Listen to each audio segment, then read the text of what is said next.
안녕하십니까, 김용구입니다. 농막 완전 달라지네요. 데크 주차장 정화조까지 가능하답니다. 구독, 좋아요, 알람 설정 부탁드립니다. 문화일보 제공된 거고요. 농막 대신 체류형 쉼터를 지을 수 있습니다. 데크 주차장 정화조도 가능합니다. 농식품부 12월부터 설치 허용이 되고요. 부속시설 제외 연면적 33제곱미터 이내 화재 재난 대비 안전 기준 의무, 기존 농막에 대한 규제도 완화되고요. 기농 기촌 늘며 임시 수요가 늘었네요. 농촌 체류형 쉼터 도입 및 농막 제도 개선 주요 내용입니다. 농촌 체류형 쉼터 조건이고요. 시설 규모가 연면적 33제곱미터 이하, 데크, 정화조 등 별도고요. 처마, 외벽 중심선에서 1m 이내 가능합니다. 데크는 가장 긴 외벽에서 1.5m 곱한 면적까지 되고요. 주차장 법률에서 정한 일면이 허용됩니다. 영농 의무가 있고요. 일정 면적 이상 영농 활동 의무가 있습니다. 부지, 쉼터와 부속시설 합산의 2배의 면적이 돼야 되고요. 쉼터와 부속시설 제외의 농지는 영농 활동 의무가 있습니다.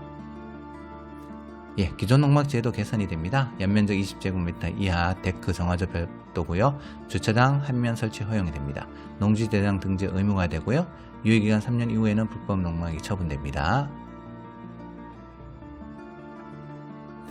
오는 12월부터 농촌에서 농업과 전원생활을 동시에 할 수 있는 임시수도 형태의 농촌 체류형 쉼터를 본인 소유 농지에 설치할 수 있게 됩니다.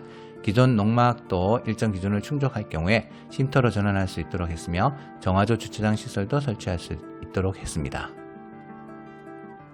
농림축산식품부는 1일 한덕수 국무총리 주재 국정현안관계장관회의에서 이 같은 내용의 농촌 체류형 쉼터 도입 방안을 보고했습니다. 늘어나는 기농 기촌 수요에 대응하기 위해서는 농촌에서 농업과 전원생활을 동시에 체험할 수 있는 임시숙소 형태의 거주시설이 필요하다는 여론을 반영한 것이라고 농림식품부는 설명했습니다.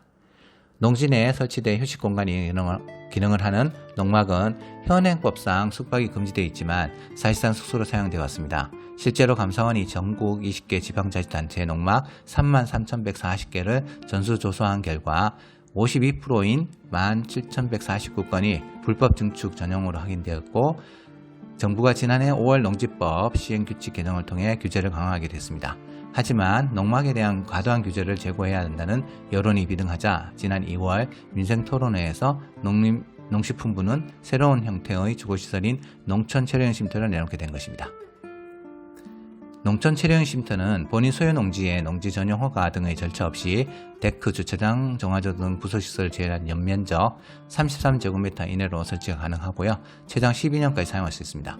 또 가설 건축물 형태의 쉼터는 비주택으로 부동산 관련 세제, 양도소득세, 종합부동산세 부과가 면제됩니다. 다만 쉼터가 거주를 전제로 하는 만큼 화재와 재난 등에 대비해 최소한의 안전기준과 영농에 피해를 주지 않는 수준의 요건이 부과됩니다. 단 방제 수질 자연재해 관련 지역에선 제한이 있습니다.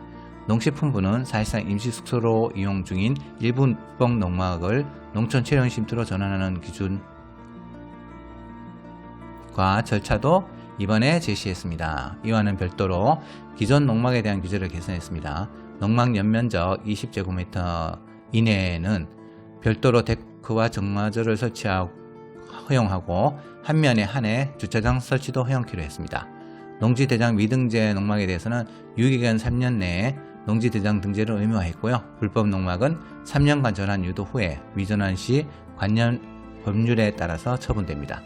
농식품부는 우선 농지법 시행령과 시행규칙을 개정해 오는 12월부터 가설 건축물 형태의 농촌 체류형 쉼터 설치를 허용하고, 농지법 개정을 통해 지자체가 농촌 체류형 쉼터 단지를 조성해 개인에게 임대하는 방식도 도입할 계획입니다. 농식품부 관계자는 농촌 주말 체험 영농 활성화를 통한 농촌 생활 인구 확산은 농촌 소멸을 막을 수 있는 중요한 과제라며, 농촌 체류형 쉼터가 도시민 등의 손쉽게 농촌 상시 거주 부담 없이 농촌 생활을 가능하게 하는 거점으로서 향후 농촌 지역 경제 활성화에도 크게 기여할 것이라고 말했습니다. 감사합니다.